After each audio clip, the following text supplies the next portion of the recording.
সবাই কেমন আছো? আশা করছি খুব খুব খুব ভালো আছো, আর আমিও খুব ভালো আছি।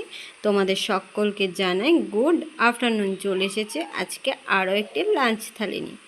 তোমরা যারা আমার ভিডিও নতুন দেখছো তারা প্লিজ চ্যানেলটি সাবস্ক্রাইব করে দিও। যারা অলরেডি সাবস্ক্রাইব করে দিয়েছো তাদেরকে জানা অসংখ্য অসংখ্য ধন্যবাদ আমার পাশে থাকার জন্য, সাপোর্ট করার জন্য, আর এতটা ভালোবাসার জন্য। দেখো আজকে লাঞ্চ থালি নিয়ে চলে এসেছি, আর লাঞ্চ থালিতে একদম সাদামাটা হালকা হালকা ভারী মিশিয়েই খাবার আজকে। আর আমার লাঞ্চ থালি ডেকোরেশন কোনটা তোমাদের ভালো লাগে সেটা কিন্তু অবশ্যই তোমরা কমেন্ট করে জানিয়ে যেও। চলো আজকে আমার লাঞ্চ থালিতে কী কী আছে তোমাদেরকে এক ঝলক তো দেখিয়েই দিলাম। এবার তোমাদেরকে বলে দিই যে আজকে আমার লাঞ্চ থালিতে কী কী আছে। লাঞ্চ থালি মানেই সবার প্রথমেই থাকবে গরম গরম সাদা ভাত,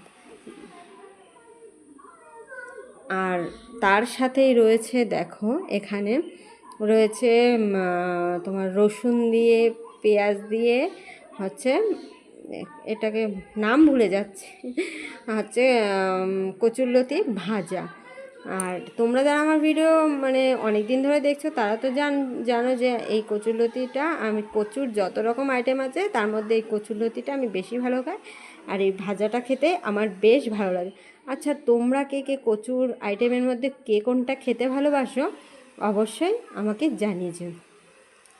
চলো, আর তোমরা কি কচুরলতি এইভাবেই খাও নাকি অন্যভাবে খাও সেটাও কিন্তু অবশ্যই আমাকে জানিয়ে দেবে। চলো, তার সাথেই রয়েছে দেখো এখানে রয়েছে মোচার ঘন্ট, চিংড়ি মাছ দিয়ে মোচার ঘন্ট। আজকে চিংড়ি মাছগুলো খুব একটা ছোটো না, খুব একটা বড়ও না। দেখো এরকম মাঝারি সাইজের চিংড়ি নিয়েছি। চিংড়ি রান্নার পরে যদি চিংড়ি এরকম হয়ে যায় তার মানে চিংড়ি খুব একটা থাকে না। যাই হোক, মোচা খেতে তোমাদের কার কার ভালো লাগে? আমার তো বেশ ভালো লাগে মোচা, আর মোচার চপ খেতে তো আরও বেশি ভালো লাগে, অসাধারণ লাগে।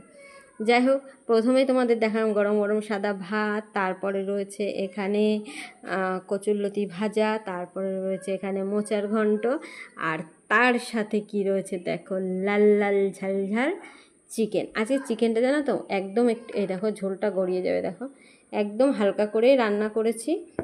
আর আমি যেহেতু ঝোল কম খাই তাই ঝোলটাও নিয়েছি কম, ঝোলটা কমই খাই দেখো নিয়েছি। আর আমি যেহেতু চিকেন খাবো আর একটা বড় সাইজের যে আলু খাবো না সেটা তো কখনোই হয় না, দেখো চিকেনের সাথে নিয়েছি একটা বেশ বড় সাইজের আলু। আর আজকে চিকেনটা দেখেছো, ফোনেই তো দেখছি, দেখতে কিন্তু বেশ কালারটা সুন্দর লাগছে। তোমরা কি বলতে পারবে আজকে রান্নাটা কোন লঙ্কা দিয়ে করেছি? আজকে রান্নাটা করেছি স্রেফ কাঁচা লঙ্কা দিয়ে, তাই দেখেছো কি দারুণ একটা কালার এসেছে, মনে হচ্ছে কাশ্মীরি লঙ্কার গুঁড়ো দেয়, কিন্তু না, আজকে স্রেফ কাঁচা লঙ্কা দিয়ে চিকেনটা রান্না করেছি, একদম হালকা করে মশলা সামান্য দিই।